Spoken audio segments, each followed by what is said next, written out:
By Dmitry Antonov. Moscow. Reuters. Russia reserves the right to withdraw from a U.S.-brokered moratorium on Moscow and Kyiv striking each other's energy infrastructure if Ukraine continues to attack such targets, the Kremlin warned on Friday.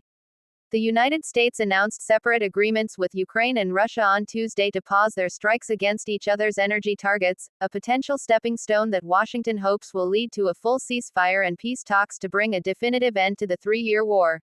But Russia and Ukraine earlier on Friday accused each other of attacking a Russian gas metering station in Russia's western Kursk region, an important facility via which Moscow used to pump its gas to Europe by pipeline until the end of last year.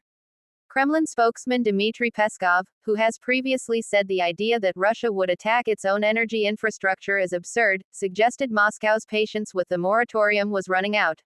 Of course, the Russian side reserves the right, in the event that the Kyiv regime fails to observe this moratorium, not to observe it either, he told reporters. It would be illogical for us to comply and every night face attempts to strike at our energy infrastructure facilities. But for now, Peskov said Russia would continue to respect the moratorium, a deal that Ukraine in turn has accused Moscow of flouting. President Vladimir Putin has suggested that Ukraine could be placed under a form of temporary administration to allow for new elections to be held with the aim of reaching a settlement in the war, an idea Kyiv considers to be outrageous. Peskov said that Putin had not discussed the idea with U.S.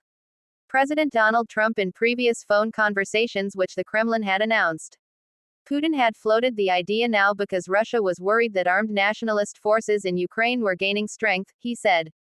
No, there have been no discussions on this topic. This is the point of view of the President of the Russian Federation, which is based on irrefutable facts related to the real status quo that we now have in Ukraine, Peskov said. Reporting by Dmitry Antonov, writing by Maxim Rodionov, editing by Andrew Osborne.